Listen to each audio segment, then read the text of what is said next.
Hey Amarillo, I'm Skylar Gallup, and you're listening to Hey Amarillo, the interview podcast featuring some of the most interesting people and stories of Amarillo, Texas. We record every week at Amarillo College's Innovation Outpost. The IO supports education, workforce development, and industry growth by inspiring and facilitating innovation in the Texas Panhandle. Today's guest is Samuel Uwimana. Samuel was born in Congo, Africa, and resettled in Amarillo in 2018 through the Refugee Resettlement Program. As you can imagine, his story is an incredible one. But what's also incredible is the work Samuel's doing in Amarillo to support fellow refugees through their resettlement processes and beyond. Here's Samuel. Samuel Uwimana, welcome to the Hey Amarillo podcast. Thank you, Skylar Gallup. I'm honored. It's a pleasure to be here. I'd like to start, though, the same way I start all these guys, and that's by asking how you got here. How'd you get to Amarillo, which is a remarkable journey in your case? Wow, that's a very big question for me because I wasn't born here. I wasn't born in Texas and not even in the US. I was born in Africa, in a small country but beautiful called Rwanda. It's in East Africa in the 1998. How it took me 20 years to find myself in Amarillo, like almost all my life. I lived in different parts of the world, Kenya, Rwanda, and my parents are from Congo. There was no chance for me to be here in Amarillo, but I found myself here in the Panhandle, and I love it. So let's take it by chunks. You were born in Rwanda. Talk to me about your childhood and adolescence. What did that look like in Rwanda? Rwanda, my mother is from Rwanda, but my father is from a different country, which is Congo. Rwanda was, we were refugees. Mm-hmm. I was born there, but I'm not from there. I was just born there. We left Congo fleeing war. We were being persecuted on the basis of our ethnicity. Yeah. We were the minority groups in the Eastern DRC Congo. The Congo people did not treat us as we are the same as them. They thought we belonged somewhere else and not in Congo. So they could chase us, take our properties, abuse us, rape our women, and also hit the men. Put them in prison. Yes. So then my father and my mom flee war, and that's how my mom left Congo when she was pregnant with me. All the way on the journey. It was a tough journey. My brothers were crying along the way when the perpetrators were near her. So she would silence my brothers, like, hey, stop crying. They're going to catch us. They're going to hear us and kill us. And at that time, she was pregnant in the forest. Sometimes it would rain, and they could really walk long distances without food. If they get a chance to get some food or to go somewhere get food, that would be a plus. That would be a blessing in that day, in the journey. Yeah. Then my mom got to Rwanda. She gave birth to me, and I grew up in Rwanda. I lived there for 10 years. Were you in a refugee camp or settled in a village? What did that look like when you were refugees in Rwanda from Congo? When we were refugees in Rwanda, my dad was a cattleman. Like, he was wealthy back in the 70s, 80s. So he had dollars back then. He had huge amounts of dollars, and he used to do business in Rwanda. Okay. So he would go from Congo to Rwanda, do business and selling cattle, and also other businesses from the income that he had made, from the revenues he had made from selling cattle. Yeah. So he was familiar with Rwandan community. Okay. There was no way he was going to live in a refugee camp since he knew the whereabouts. He had his uncle in Rwanda. Okay, great. So we lived in town actually in the capital city of Rwanda, which is Kigali, in a district called Kicukiro. And you said you were in Rwanda for 10 years? 10 years. Okay, and then? And then we had to flee Rwanda and go to Kenya. We had to go to Kenya. Now that's where the refuge status kind of came back alive. Being a refugee kind of hit us again. The pain of being a refugee in a foreign country which you don't know its language and its laws. I couldn't speak Swahili in Kenya. Swahili is the national language. I was just a kid from Rwanda. I could speak Kinyarwanda only. And then I'm in Kenya where they speak Swahili and English, and of course, many hundreds of ethnic languages, minority languages. So you're 10 years old, you've been displaced again. How many siblings? Initially we were 8 kids, 7 boys, and 1 girl. Guess what? My sister passed away before I was even born. I'm so sorry. She could have been my elder sister, but she passed away when she was 3. Yeah, it's very sad. I don't have a sister, and I feel the gap, and that I can get some challenges because I don't know how sometimes to maybe approach my future wife. I see. Yeah. But again, I'm extrovert and I'm able to talk to people. I don't have challenges with that. Yeah. But we are just 7 boys, and again, one of my brothers had died before I was born. Mm-hmm. So those are 2 siblings that passed away before I get to see them. Right. Later on in Kenya, in 2014, I lost another brother. He was in his 30s. He was the most strongest in our family. Oh. He was charismatic. He was outgoing. He loved God. He could go help at our church. He was just amazing. What was his name? Yeah, he had beautiful hair, and he was gone. His name was Etienne Ruhorimbele. That's his last name. I know it's wrong. It's very long. Etienne Ruhorimbele, and he was gone. Mm. Yeah, when he died, I went to school in Kenya. I was in high school. At 5 p.m. when I came back, he was laying down in the couch. So I get to see him when I walked in the door from school. That was quite a traumatic and also memory that cannot go away or be erased in my mind. Mm-hmm. Yeah. And at that time, it was you and your siblings and your mother and father in Kenya? Yes. That time I still had my father. My father, we were in Kenya, but he didn't last long in Kenya because he died after 1 year. In Kenya? In Kenya. We were refugees. We had no land. We had no house, nowhere to farm. We had no jobs. And of course, in a new country. Mm-hmm. Who's going to hire you? Not speaking the language. Yes. Yeah. And we lost our father, who was the breadwinner, the head of the household. My mom could not work. She couldn't speak Swahili. Her Swahili was from Congo, but Swahili from Congo is different, way different from the Swahili in Kenya. Mm-hmm. Now, it's me and my brothers who had to figure out how are we going to support our big family. Yeah, I know that was a really pivotal moment in your life that sort of changed kind of what your day-to-day looked like. So you went from, going to high school to really having to, as you've said, step in and be the breadwinner for your family. You and your brothers did. What did that look like for you at that time? And how old were you? I was, if I believe, 13 years old. I loved school. I was very smart in school. I have always loved education. When you talk about education, that's my thing. Like, I love to study. I love to learn. I love to read books. I love to try new things.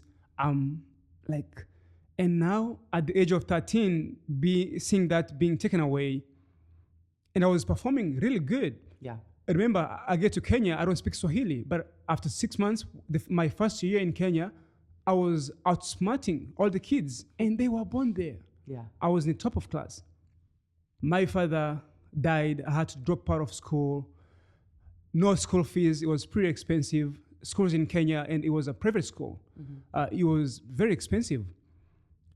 I had to go look for a job to support my mom, to support my brothers. Since there was no adult, right. We were all strangers, refugees. We are all equal. I was 13. I was the same as my 24-year-old brother. Yeah. We were all in the same basket. And I dropped out of the school. After burying my father, we went to bury him in Langata, Kenya. After that, we say, hey, my mom told us, you cannot go back to school again. I don't have money to pay for you. All the savings we had from Rwanda had ran out. Mm-hmm. We're exhausted. And now we started looking for small businesses to open. No one could give me a job at 13. Sure. They'll be like, "Why? Who's gonna buy from you? You're just a baby. You don't know what you're doing." So we had to come up with our own business ideas, which was roasting chicken and sausages and boiled eggs, where you cut it into two halves and put onion and tomatoes and some chili and sell it to someone. The most money that I could make was $2 the first 3 months on a good day, which is 200 shillings. Okay. Eventually, Kenyan women came to buy from me, and they would kind of like to know more about me. Why are you in the streets? Why are you not in the school studying? And they get to learn my struggles. Mm-hmm. Some days they could bring us food, potatoes to my mom. They could ask where I live and bring those food to my mom. Because me being in the streets, in the spotlight, in the daylight, that showed something to them. And if they are kind enough, they could come to where I live to see the root cause, what caused me to be in the streets selling those kind of products at my age. Yeah. Tell me about your mom. My mom is persevering. She's strong. She has been through the most. Yeah. She lost, as I told you, she lost her kids, her firstborn. She has seen through wars. Yeah. She lived through those moments, and she lost her husband. In Rwanda, by the way, my father was not active. He was not in the workplace. He was not having a job, like a permanent job. So he was the one who was the breadwinner. My father was good in Congo, was perfect in Congo.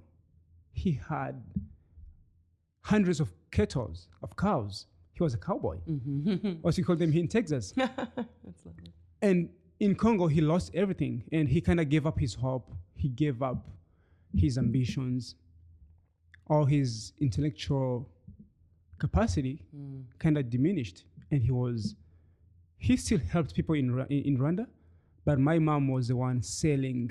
It's more like cakes. It's not cakes. It's these tiny balls of flour of, how can I say it? It's like cakes, but it's not cakes. Sure. And she could barely make a living. Yeah. And she used that to take my brothers to school in Rwanda. Luckily, we could get scholarships from our hard work, from us performing well in our academics, but she still did the most. In Kenya, the same thing. Should go look for somewhere to farm or to cultivate and get the money. My mom is everything. We should be the ones right now providing for her. But unfortunately, at her age, she gets to go to work at Tyson, which resonates with many. So she's here in Amarillo with you? She's here in Amarillo with me. She works at Tyson? Yeah. Fortunately, she's here with me in Amarillo, and she works at Tyson at 65 years old. We can't help it. And many refugee parents works there because we are not able to support them right now because of course, our history, where we come from. We still have a long way to go. We still have to do, to work hard, to be in a place to support our families fully, or even our parents. So refugee kids, really, we have a huge task because our parents. I know you're doing amazing work to advance our refugee community, and we'll dig into that certainly. So let's talk about how you got from Kenya in high school aged, although not in school, working in the streets, selling food. How did you get to Amarillo? How did that happen? Right. When you're a refugee in a secondary country, in Kenya or anywhere in the world, Thailand, there is UNHCR. Okay. There is UN branches that resettles refugees. As soon as you go to a country that admit refugees, there is refugee admissions going on. You go and say, hey, I am from this country. I came fleeing war from Congo. I'm a refugee from Congo, and I'm seeking refugee status here in Kenya so I can be accepted.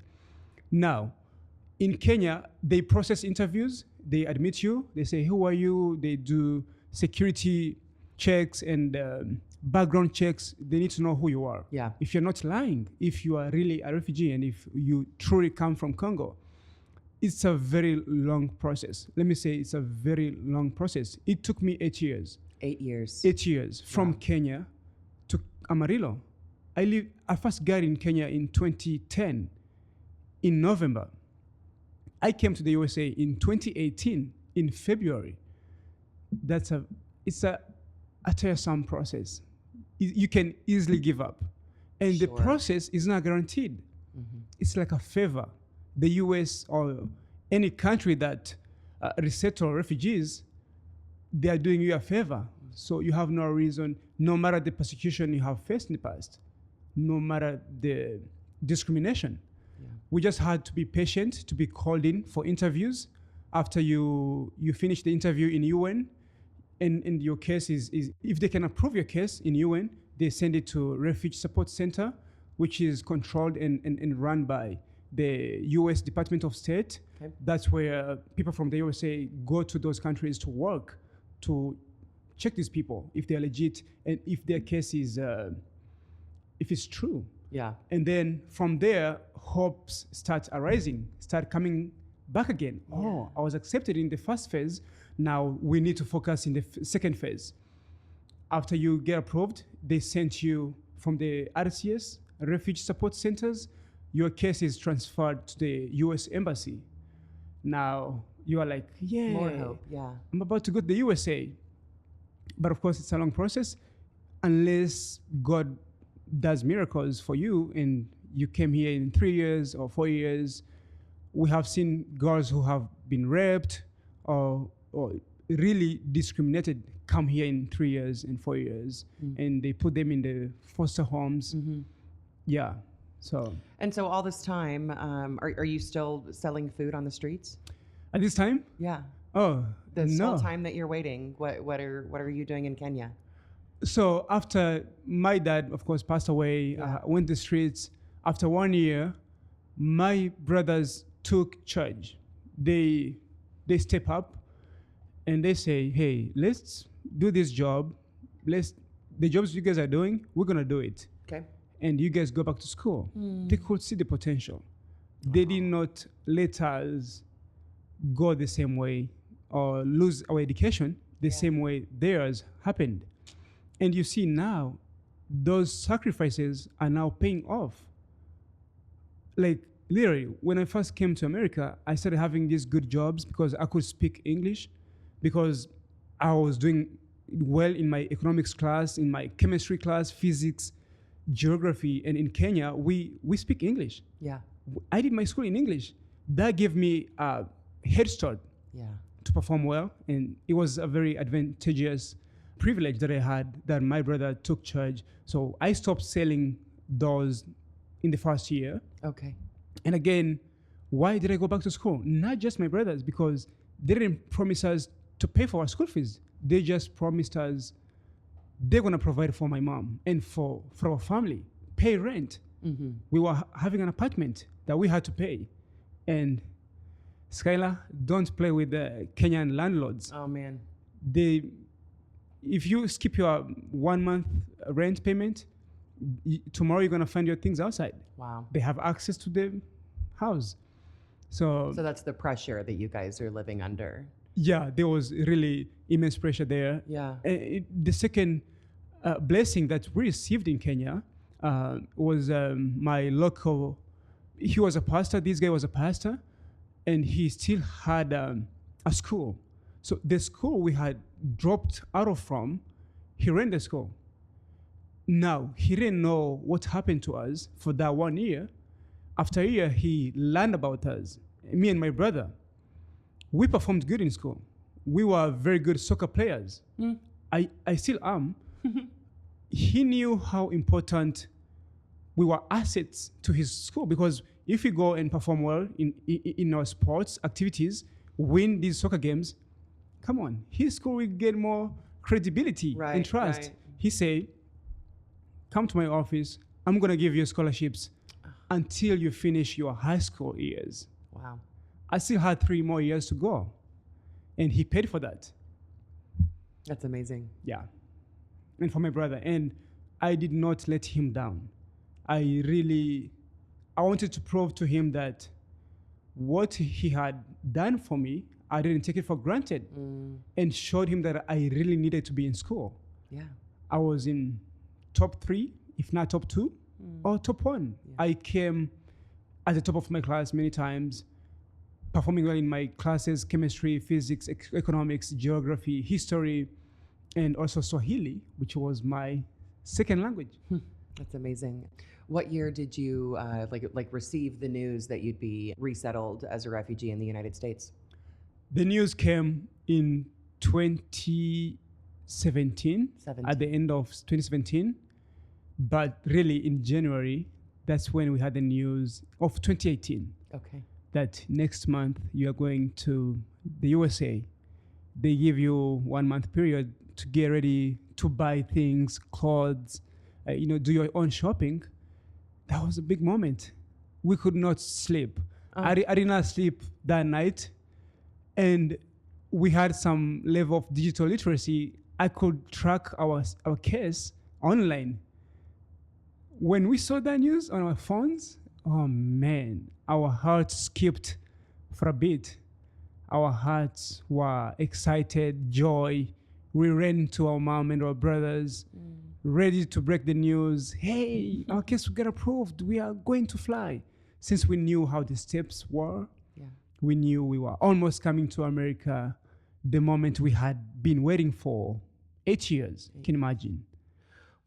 Samuel, what was your perspective of the United States growing up in Africa? American people and the country in general, the USA, everyone wants to come to the USA. I'll be honest. The USA was a dream country. We loved the USA even before seeing it or being here. We knew you can be anything in the USA if you put your mind to it. If you work really hard, nothing's going to be handed to you. Although we had those kind of misconceptions or misunderstandings about the USA. Oh, the money grows on trees. You'll just go walking and pick money on trees, which is way different. Right. You really have to work hard. Sure. And the competition level here is pretty high. But in general, as a kid in Africa, America was everything that I could ever dreamed of. Since I knew my capabilities, right? Since I grew up in a very good family, they instill these values in us, like work hard. You can achieve literally anything, and America continues to prove me right. If you just have a vision, and if you're a good person, and you work hard for it, you can achieve anything. And so, in 2018, you got on an airplane and landed in Amarillo? Is that how that happens? In 2018 is the day that I will never forget. It's even one of my passcodes for my bank cards. I came to America February 14th of 2018. Valentine's Day. Oh yeah, it was Valentine's Day. That's lovely. That's how I remember vividly. It was on Valentine's Day, and we were driving. They took the bus came. We had to go somewhere in the mornings. We had to get ready. That night we did not sleep. Oh, I'm sure. People came to say bye to us from the community, and we went in town where they put us. It's like a transit center. Yeah. You go there in the morning, and there's going to be a bus that's going to come take you to the airport around 5 p.m. Since the flights were at night. Okay. Flights from Africa going international flies at 11:30 p.m.-ish. Okay. Man, that was going to be my first time in the airplane. First of all, there was many things to be excited about.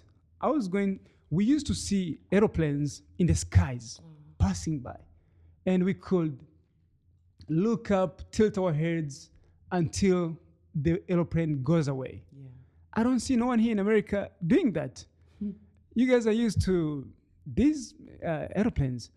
We grew up with that kind of excitement, and now I had to fly my first flight and going to America. Come on. It's incredible. It was a very beautiful moment. How did it end up being Amarillo? Was that just, this is where you're going? My uncle came to the USA in 2007, Okay. but he didn't live in Amarillo. He lived in Portland, Maine, all the way in the north.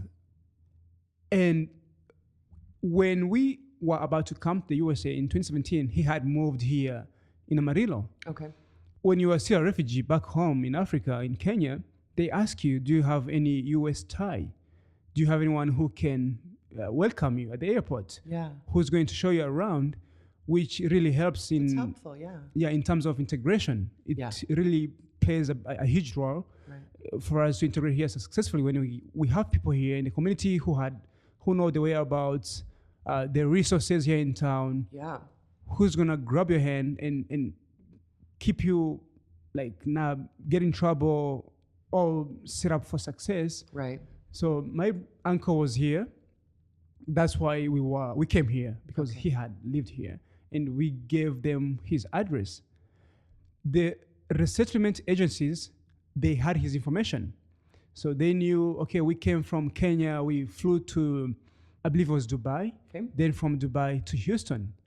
From Houston, we slept there for one night in a hotel, and the next morning we flew to Amarillo. He was at the airport, and many of our communities were at the airport to pick us up. Yeah. Because they had announced in the church that we have a new family, big family, that is going to come to the USA. Please make time on Wednesday. Was it Wednesday or Thursday? Probably Wednesday. It was 16th of February, 2018.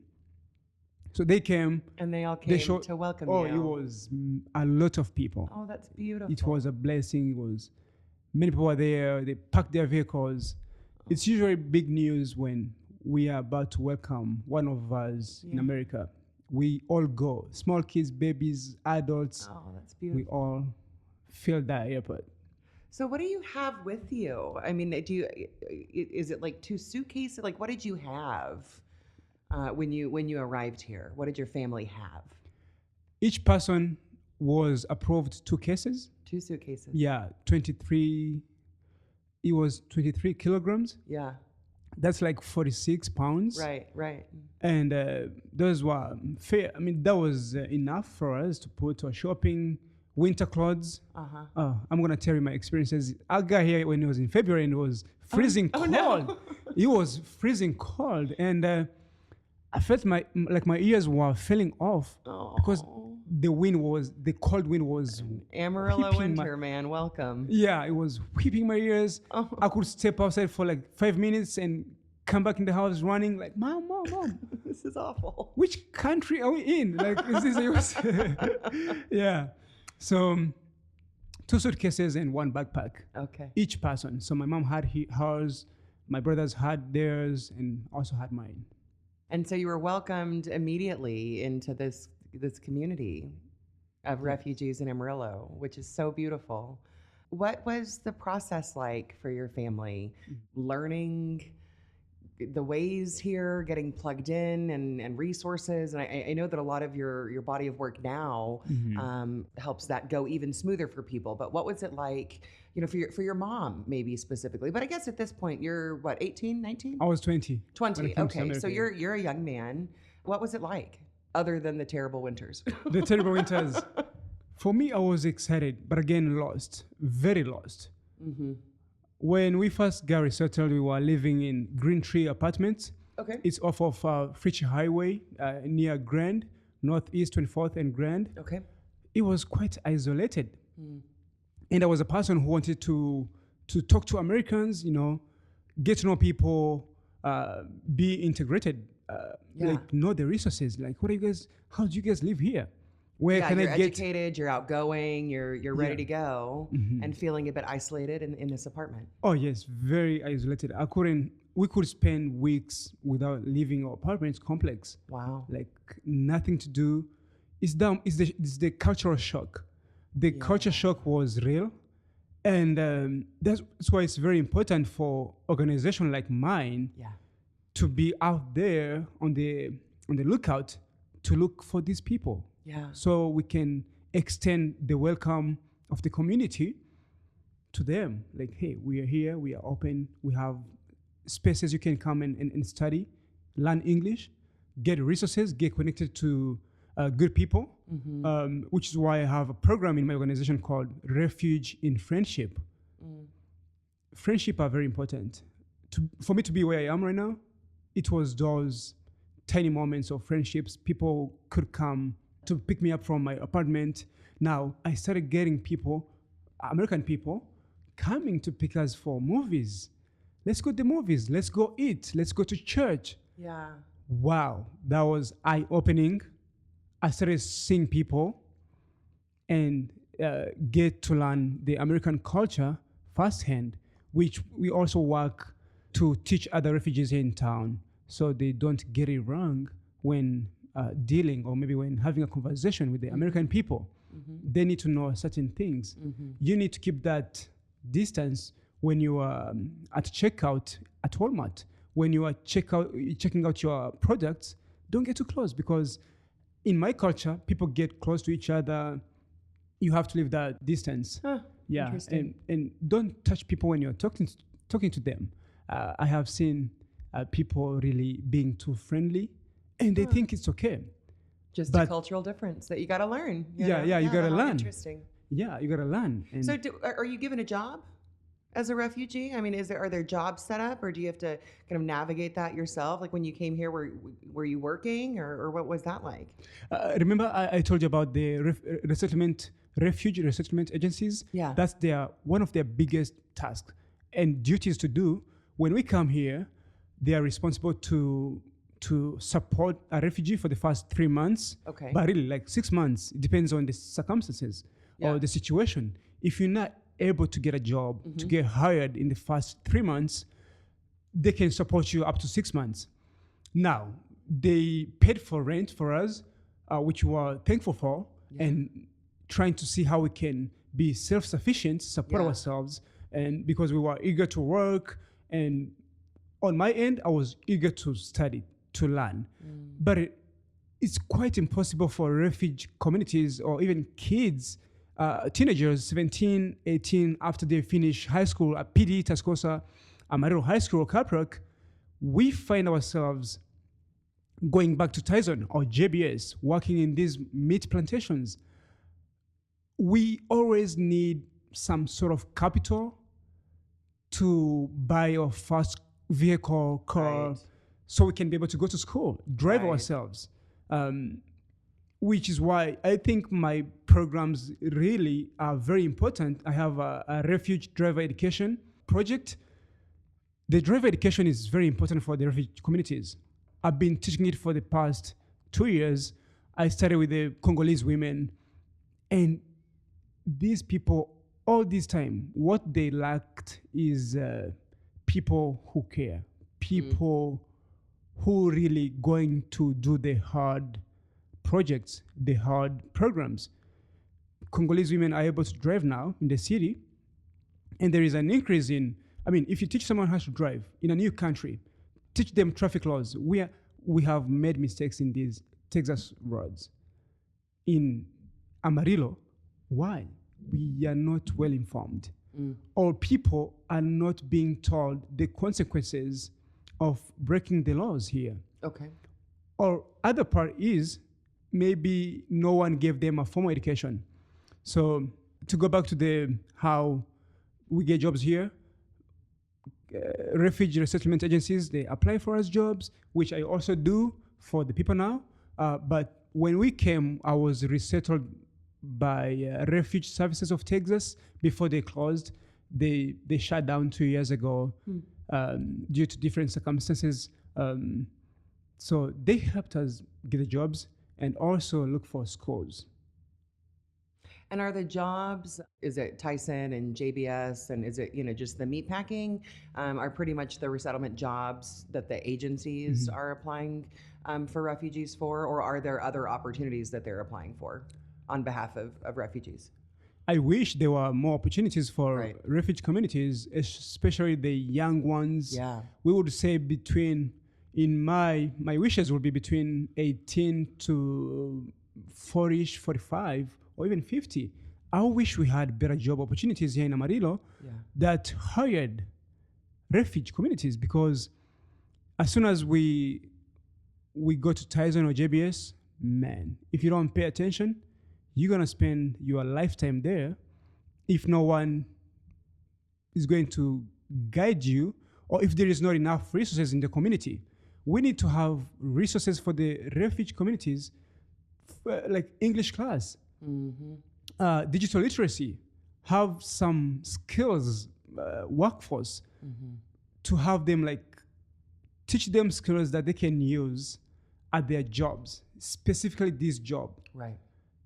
That's why 98, if not 99, of refugee people work in the meat plants, Tyson, JBS, Cargill. I'm not a big fan of that idea, especially for the young people. I mean, and by the way, Skylar, that's one of the reasons we come to Amarillo.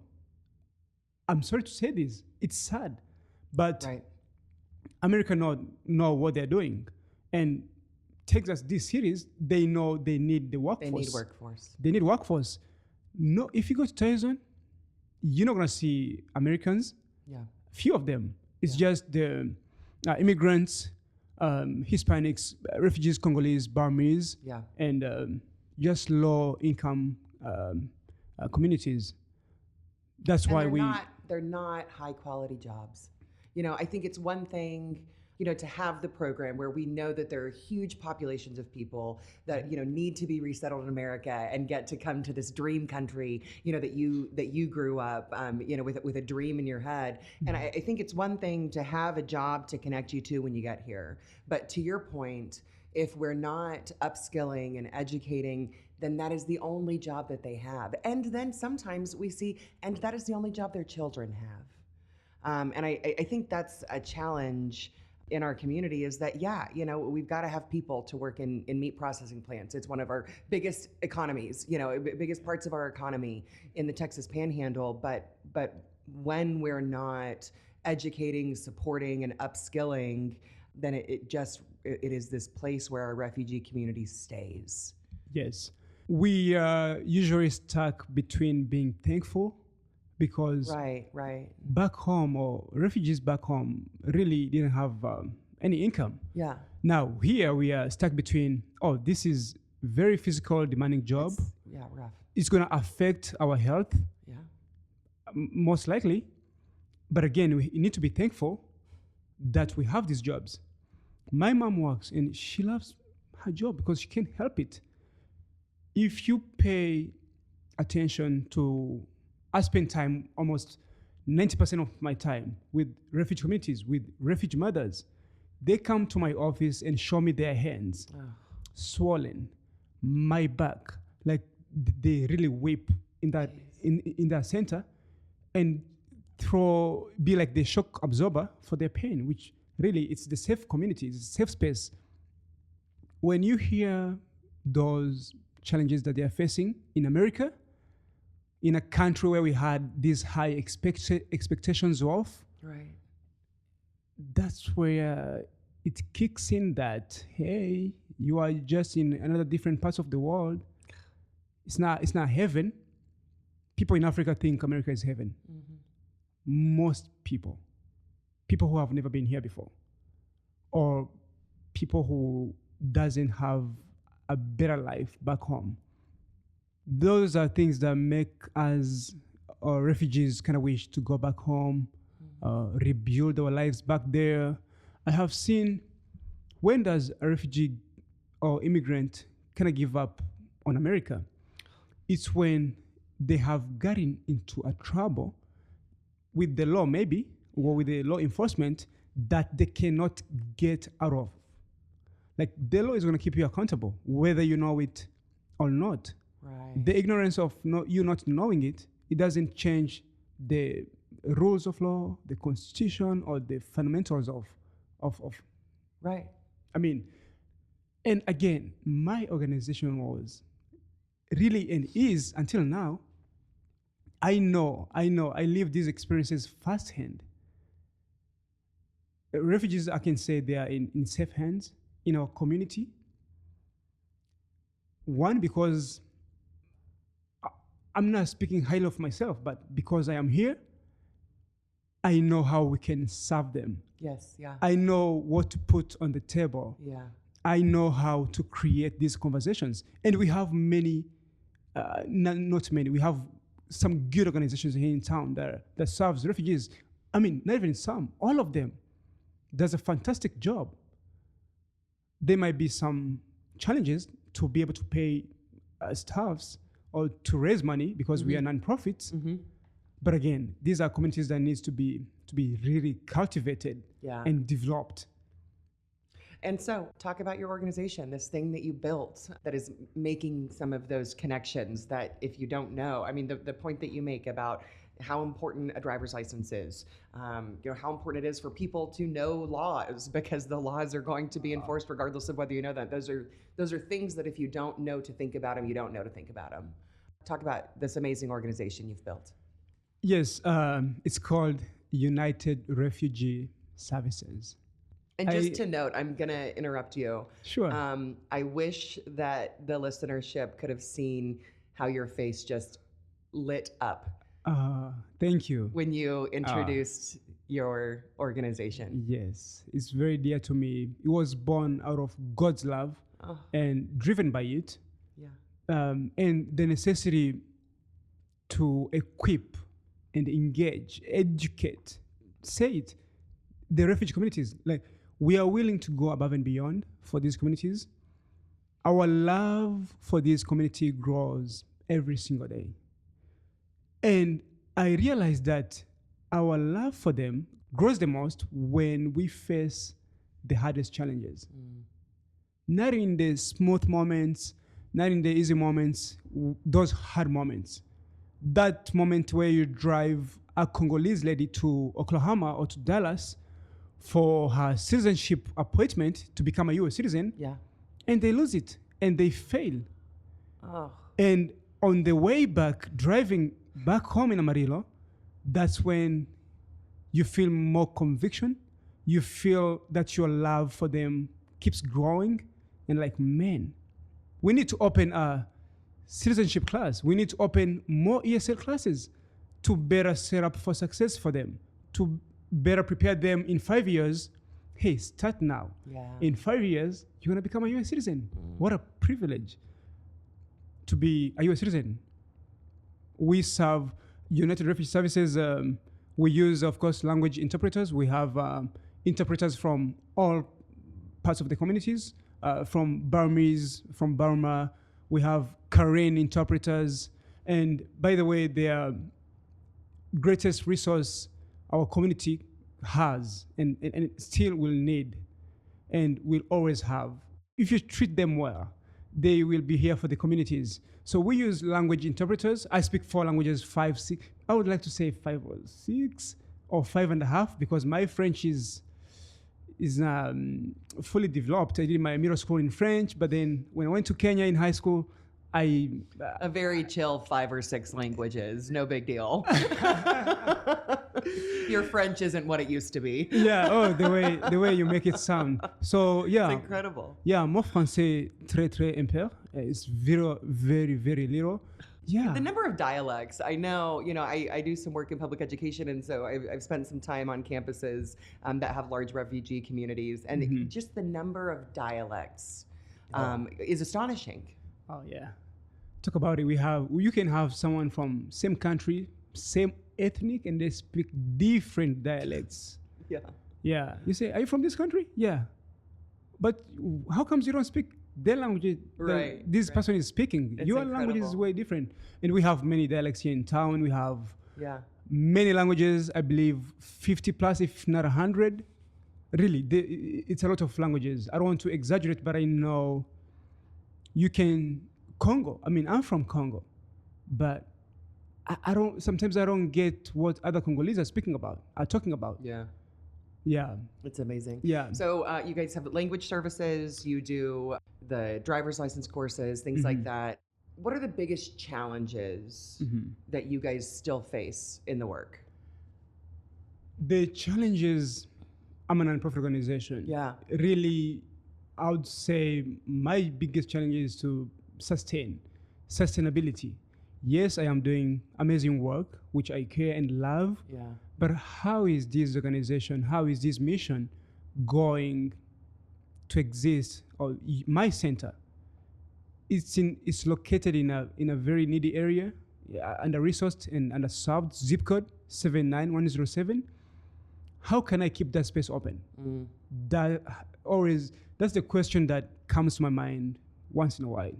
I mean, almost every time. I hate to say it because when you are in charge of, I'm the founder, I'm the visionary, I'm the executive director, you have these, you are the shock absorber, like you are the one to make it happen. It sits on your shoulders. Yeah, otherwise you're gonna shut down and close. But again, it's my resilience, it's my faith in God, it's my not giving up on this mission, making the right connections so I can be able to raise money. And again, sometimes we provide language interpreters to other organizations. What I'm very well known, we help the courts here in town. We serve our county courts, district courts, which when you go to serve them, they're gonna bless you with their finances to support your organization because you are providing an invaluable language skill service that they can not find anywhere. Sure. Yeah. That makes perfect sense. Yeah, or even like in hospitals, in clinics. I wish we had more financial support, but again, to get people who care about refugees, who want to serve them. Some people that they don't not even know that we have refugee communities here or immigrants. Right. And Amarillo is very diverse. Yeah. And these people really makes our communities vibrant.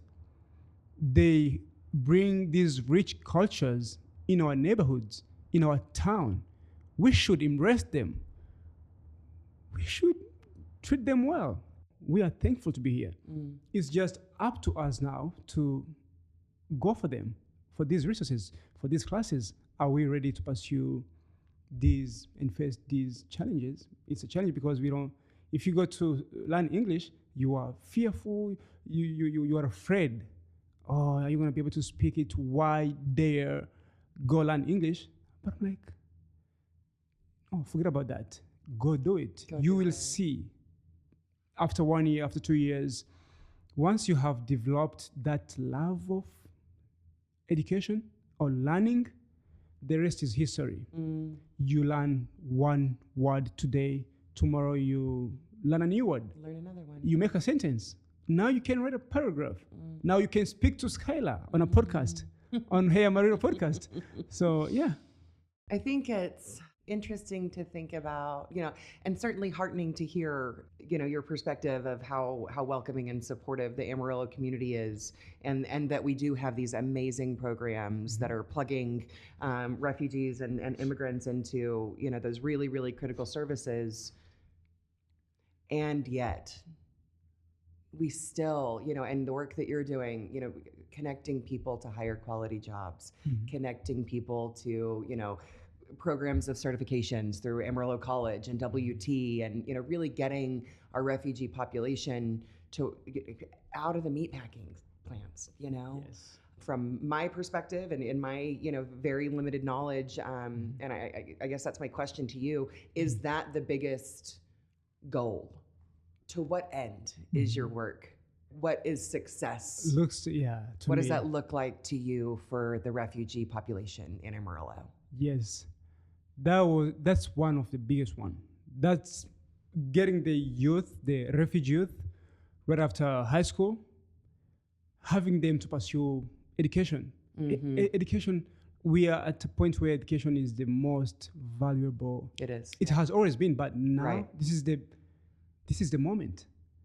Don't waste your years. Don't waste your time.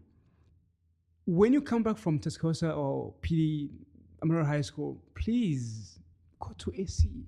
They have FAFSA, they have financial aid. I do think that we can be our own barriers. We can be our own hurdles. We can be our biggest challenge to overcome and feel like we deserve it. We do feel like we don't deserve, like we are different from you. And we need to change that. We need to teach these young boys and girls that, hey, that's where you belong. Yeah. You belong in those rooms, you belong in those classes, and give it a try and see how it ends. And for me to be who I am right now, it's those moments, those opportunities that I took when I was young, scary, I don't know what I'm doing, I just want to help. I've always had this big heart to help my community and other communities and be creative. I'm just a creative. I have a project in Africa where I do go back every year and give clothes and food to widow, maybe pay some school fees or rent for African kids, African refugees, like Congolese refugees who lives in Kenya. I can go back to Kenya every year to support them, to have those kind of programs, because I know they're in Kenya. That's where I was 10 years ago, 2010, 15 years ago. I know the challenges. I know they are lost, but I am here. There is still hope. Just don't give up. This episode is sponsored by the Amarillo Art Institute at Arts in the Sunset. If you haven't been, this place is an amazing center for Amarillo's vibrant art scene. They have monthly events, including their First Friday Art Walk, which showcases the artists they have in residence, and they are some incredibly talented people with all sorts of wares and mediums. They also offer classes for children and adults in things like glass blowing, weaving, and pottery. It's all super cool. Check them out on Facebook. That's Arts in the Sunset. Okay, we're back with Samuel Uwimana. Samuel, this is the part of the show I call 8 Straight. So I'm going to ask you 8 questions. You can answer them however you want. It's one of my favorites. Perfect. Yeah, parts of the podcast at Hey Amarillo. Oh, fun. You're going to have to wait at the end of the conversations to hear what people really like. So you can pick up on their favorites, places, and nice. Yeah, I'm excited. Cool. Let's do it. Okie dokie. What do you hope for Amarillo in 10 years? A thriving city, having smart people educated, nearly all the population educated, because you see there is gaps. There is classes. We have high class and lower classes and middle class. We need to be able, everyone, to access what anyone else with higher education to access. What is your favorite local restaurant? My favorite, I don't have one specific. I like to eat at Tom's restaurant. It's near my office, Northeast, 24th and Grand.